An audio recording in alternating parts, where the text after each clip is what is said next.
Teknologi informasi dan komunikasi di Indonesia semakin berkembang pesat. Agar tercipta Digital Nation, kita harus menjadi sumber daya manusia dengan talenta digital. Mau cakap digital? Langsung aja kita simak Indonesia makin cakap digital. Podcast Literasi Digital, Lokal Champion, Indonesia Makin Cakap Digital.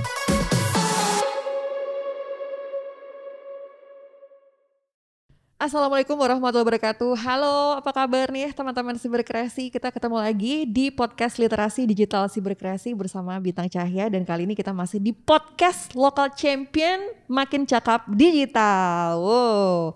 Masih bersama para Lokal Champion yang keren-keren dari seluruh daerah di Indonesia nih, teman-teman Siberkreasi. Dan kita masih ngebahas soal 4 tema besar yang menjadi pilar utama juga dari literasi digital, juga bersama 20 lokal champion yang ada di sini. Dan khusus untuk segmen yang ini kita akan ngebahas soal digital skills. Ini cocok banget terutama untuk saya gitu ya, yang mungkin digitalnya harus skillnya agak di-upgrade sedikit gitu karena suka agak-agak gaptek gitu ya. Mudah-mudahan nih obrolannya juga bisa mewakili perasaan teman-teman semuanya. Tapi sebelum ke sana aku mau say hi dulu sama yang sudah hadir di sini. Yang paling ujung cewek. Namanya adalah Kabeta Centauri Februari Lahimi. Duh, namanya bagus banget nih. Centauri Februari. Ya, oke. Dari Palangkaraya? Iya, jauh banget dari Palangkaraya. Ketua Teknopren, komunitas teknopreneur pengusaha Teh Palangkaraya. Teknopren.pky. Teknopren.pky. Yes. Salam kenal Mbak. Halo. Oke, nih di sebelahnya Kak Beta nih sudah ada Kak Hilmi juga. Halo. Kak Halo. Hilmi Fabeta. Ya, sama-sama beta. Iya, kok sama-sama beta? Artinya apa nih ya tanda-tandanya? Enggak. Kalau yang ini juga masih dari kawasan kekuasaan saya, yaitu di Tangsel, Tangerang Selatan. Dari Tangsel Kreativa ya. Ini apa nih Mas Hilmi? Jejaring utama komunitas kreatif ya? Ya, dia semacam wadah dari komunitas-komunitas kreatif yang ada di kota Tangerang Selatan. Oke, wow, oke. Ini kayaknya Kak Hilmi penguasa Tangsel ya gitu ya. Ini lagi rame Banten Kingdom nih, Tangsel Empire. Banten Kingdom. Oke. Yang selanjutnya di sini aku mau perkenalkan ada Mbak Nuraida yang jauh dari Aceh, Serambi Mekahnya Indonesia. Gimana kabar Mbak Nuraida? Mungkin boleh pakai mic-nya? Alhamdulillah baik. Terdengar.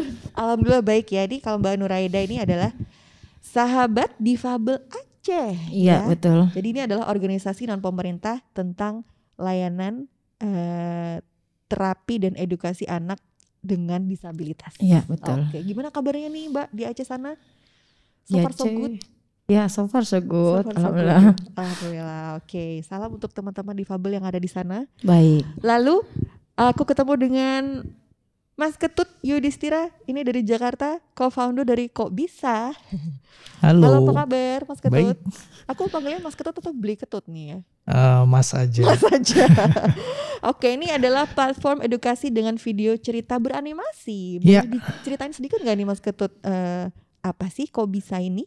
Kami itu media sains populer, Mbak. Bayangin kayak National Geographic versi Indonesia, tapi jelasinnya pakai animasi gitu. Oke. Bahas topik-topik tentang sains. Wow, keren sekali. Oke, baik. Nah, ini terakhir ada Kak Henry dari Kupang ya. Iya, halo Kak Henry, apa kabar Kupang? Baik, sudah membaik dari Seroja.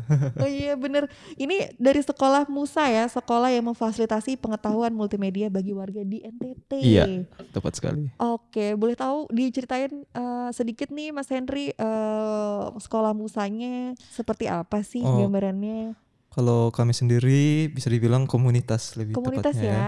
Komunitas karena kami itu mau untuk menciptakan dan memfasilitasi masyarakat untuk melek multimedia supaya masyarakat sendiri bisa melakukan sebuah perubahan melalui multimedia dan memiliki efek kepada kehidupan mereka sendiri. Iya, wow, nice, bagus sekali. Wow, kita udah ada multimedia, ada animasi, lalu ada technopreneur, ada kreatif community, lalu ada sahabat difabel juga.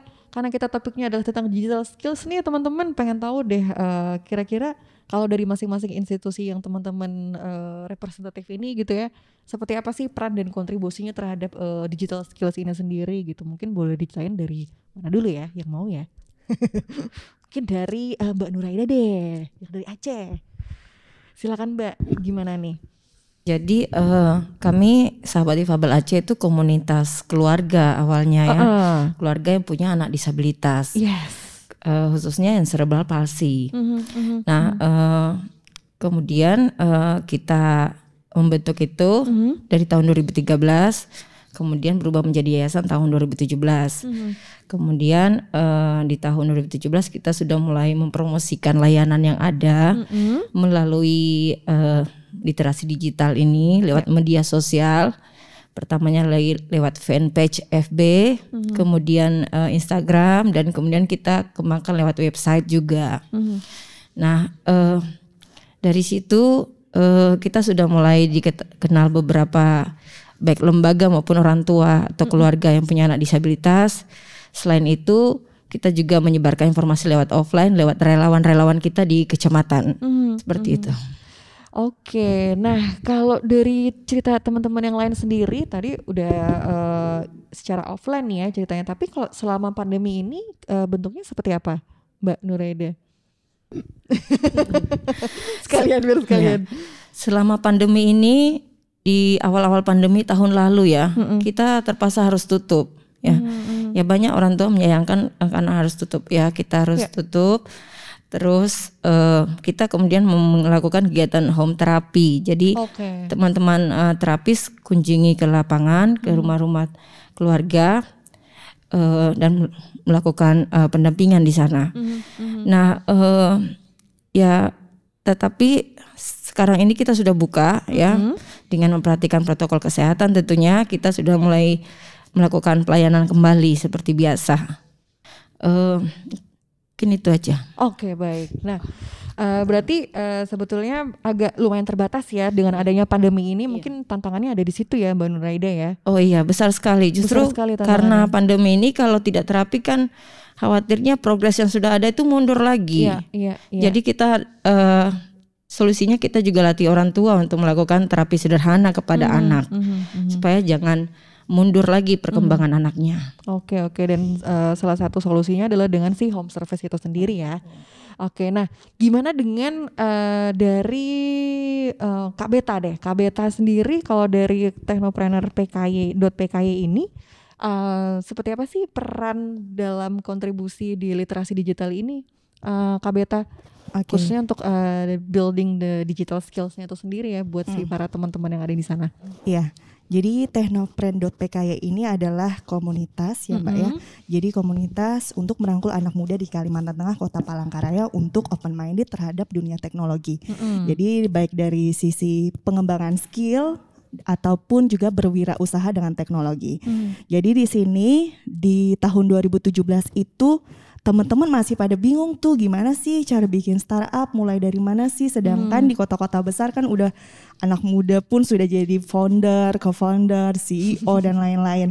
Jadi akhirnya saya dan teman-teman membentuk juga talk show tentang obrolan startup, dan selain itu juga kita ada literasi finansial teknologi. Jadi kita di sini ada pengembangan skill juga. Jadi teman-teman komunitas di sini ada yang programmer, ada desain grafis. Jadi kita saling kolaborasi dan akhirnya juga kita menghasilkan produk. Ada startup dari Kota Palangkaraya juga, yang dimana komunitas Technopren ini mendukung startup yang ada di Palangkaraya, baik itu ada Mesani, Harai Kabar, Kalteng Belajar, dan masih banyak yang lainnya juga.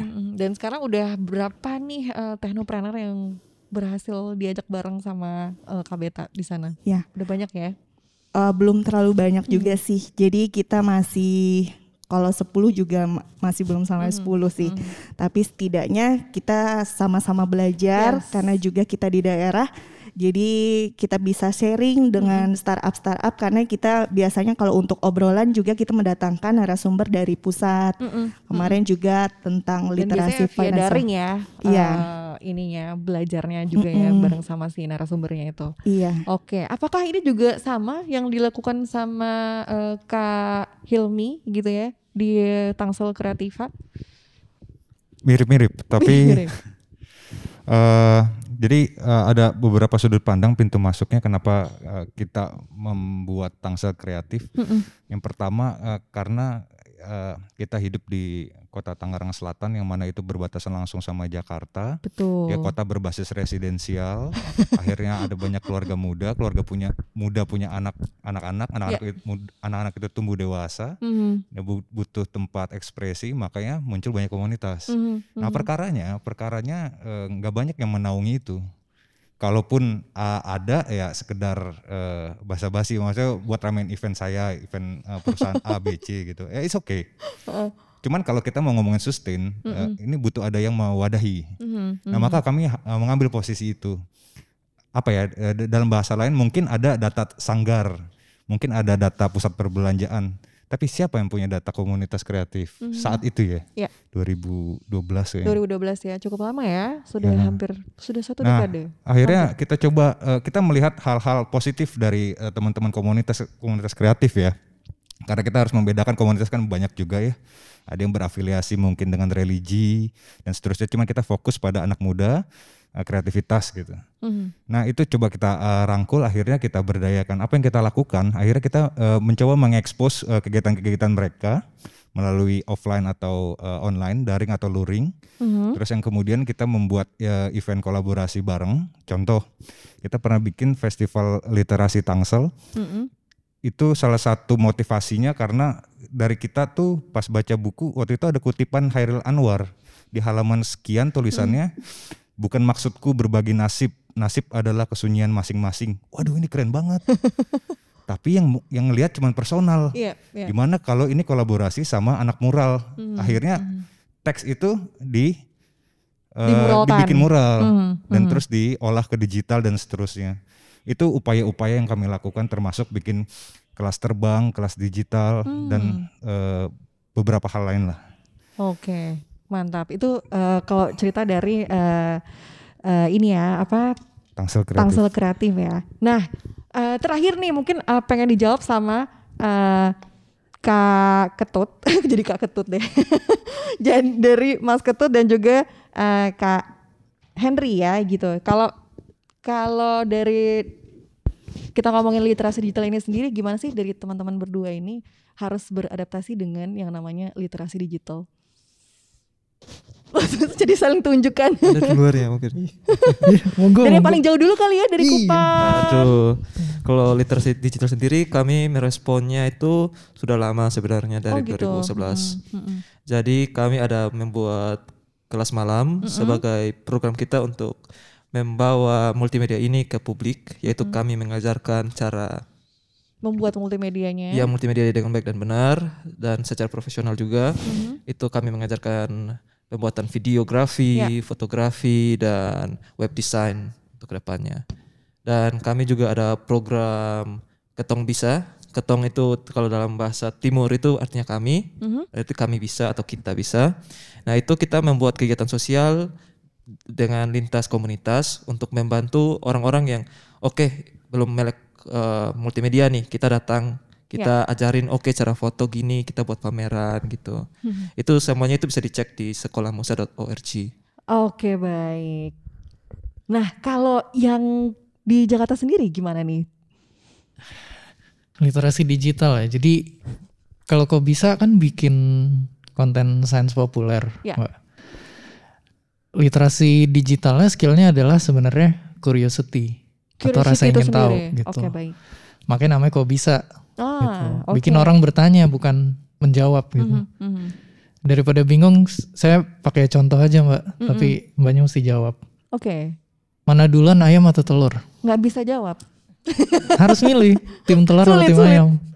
Tapi kalau saya sih kayaknya tim ayam. Tim ayam, oke. ada penjelasannya secara biologi. Kalau mau tahu nonton di Kok Bisa aja. Oke, baik. Gitu. Bridgingnya enak ya. Tapi itu sebenarnya kita belajar teori evolusi kan, gitu. Terus ada juga pertanyaan kayak pesawat itu beratnya bertonton, tapi kenapa bisa terbang gitu? Betul. Banyak bisa jawab. Nggak bisa. Oh iya. Itu yang juga aku selalu pertanyakan. Dan banyak lagi pertanyaan di bidang-bidang lain kayak kalau negara Indonesia miskin, kenapa sih negara nggak mencetak rupiah sebanyak-banyaknya terus kita bagiin berlima gitu ya? Gitu. Bagus banget ya, diajarin kritis nih ya kita ya. Jadi curiosity itu saya percaya kayak kungfu Mbak, bisa dilatih gitu dan itu skill gitu. Skill bertanya itu penting banget. Dan itulah yang lewat Kok Bisa saya pengen foster to this young very generation. nice. Wow, boleh kasih tepuk tangan untuk kelima local champion kita kali ini. Pengen lanjut ngobrol-ngobrolnya tapi sayang sekali karena terbatas durasi juga. Mudah-mudahan kita bisa ngobrol lagi di lain kesempatan. So good luck buat para local champion untuk berkolaborasi dan berkoneksi satu sama lain di sini untuk demi Indonesia literasi digitalnya lebih baik lagi dan makin cakap digital ya. Dan ini podcast local championnya bisa teman-teman dengerin di podcast literasi digital Siberkreasi, juga bisa ditonton di YouTube-nya Siberkreasi. Terima kasih, stay safe, stay healthy. Wassalamualaikum warahmatullahi wabarakatuh. Bye-bye. Teknologi informasi dan komunikasi di Indonesia semakin berkembang pesat. Agar tercipta Digital Nation, kita harus menjadi sumber daya manusia dengan talenta digital. Mau cakap digital? Langsung aja kita simak Indonesia makin cakap digital. Podcast Literasi Digital, Lokal Champion, Indonesia Makin Cakap Digital.